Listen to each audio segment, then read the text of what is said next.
A los jóvenes de primer año de bachillerato, nos volvemos a encontrar nuevamente para desarrollar un nuevo contenido en la asignatura de Estudios Sociales y Cívica. En esta ocasión vamos a desarrollar el tema de las instituciones surgidas de los acuerdos de paz. A continuación vamos a desarrollar el primer punto. Los acuerdos de paz propiciaron una transformación sin precedente en el aparato estatal. En primer lugar, se eliminó una fuente importante de violaciones a la dignidad humana, abriendo la posibilidad a la convivencia social y al respeto de los derechos humanos.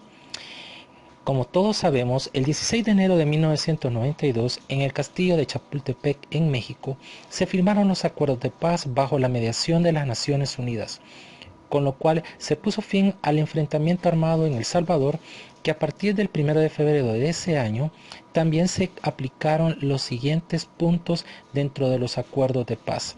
En primer lugar, se finaliza el conflicto armado por la vía pacífica. Se impulsa la democratización del país, se garantiza el respeto a los derechos humanos y se da la reunificación a la sociedad salvadoreña.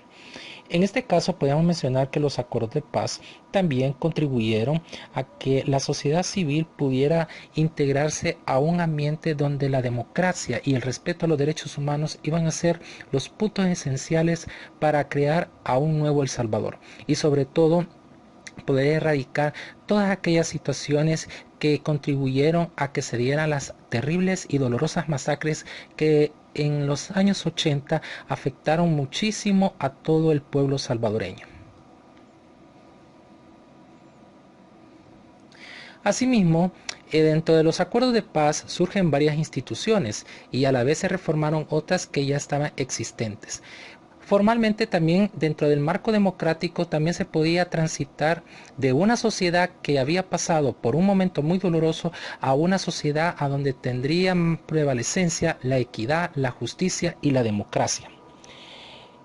También se abrieron espacios para que la sociedad civil obtuviera participación y poder en algunos asuntos de interés nacional. Sobre todo que la población salvadoreña tendría voz y voto y sobre todo también tendría la oportunidad de poder respaldarse bajo el esquema de un sistema judicial y sobre todo dentro de un gobierno donde propiciara la democracia y sobre todo el respeto a los derechos de cada uno de los ciudadanos salvadoreños.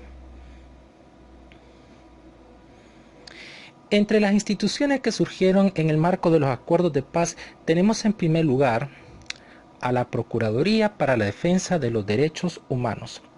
Esta institución tiene como función evitar que el Estado pueda volver a violar sistemáticamente los derechos humanos de los ciudadanos, pero también le recuerda siempre al gobierno su obligación de velar por el bien integral de los ciudadanos y las ciudadanas. Eso es uno de los papeles fundamentales de esta institución, garantizar el respeto y sobre todo garantizar que todos los ciudadanos salvadoreños tengamos los respectivos derechos que constitucionalmente nos concierne en ese caso. Tenemos el logotipo de la Procuraduría, como ustedes lo ven aquí, y está la infraestructura o el edificio donde esta institución funciona actualmente. Ahora hablaremos de la Comisión para la Consolidación de la Paz, COPAZ. Esta institución tenía como misión supervisar los acuerdos emanados como mecanismo de control y participación de la sociedad civil en el proceso.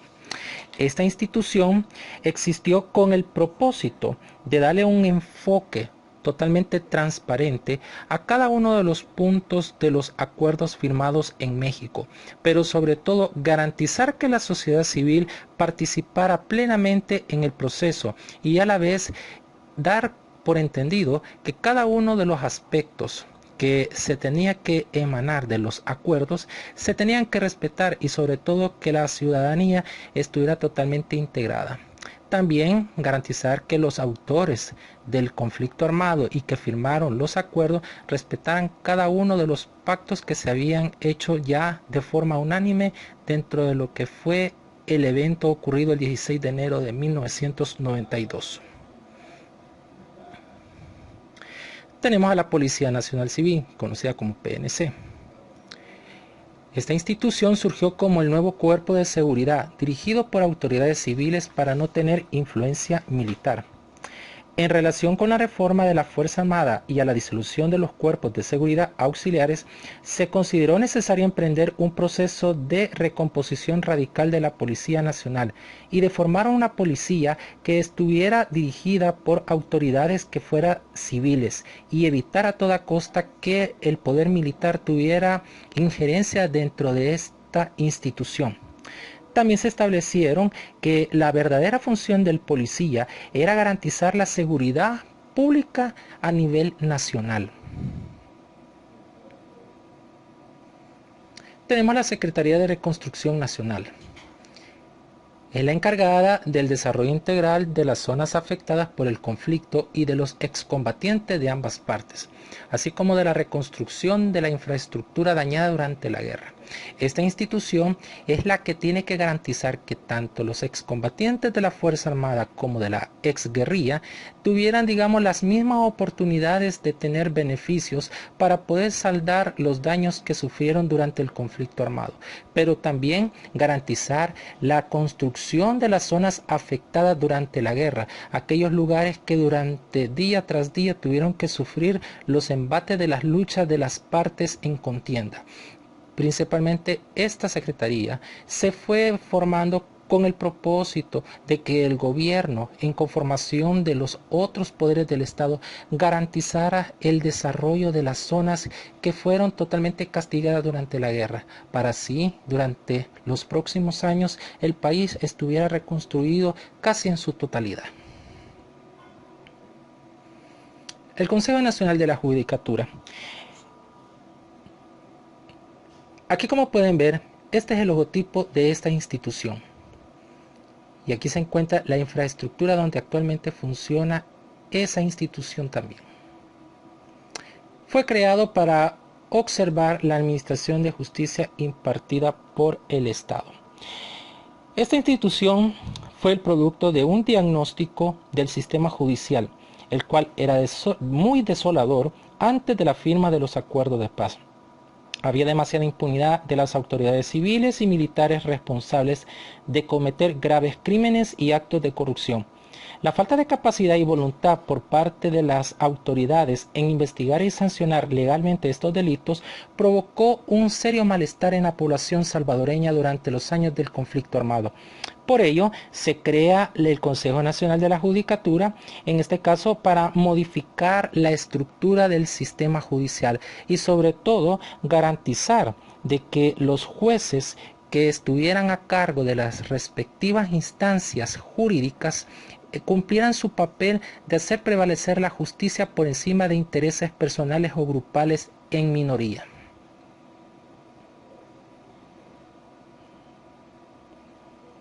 Tenemos a la Fuerza Armada, que fue una de las instituciones que fueron totalmente reformadas en los acuerdos de paz. Fue modificada sus principios doctrinarios con el objetivo único de que la institución castrense defendiera la soberanía del Estado y la integridad del territorio, aclarando que la institución es obediente, apolítica y no deliberante.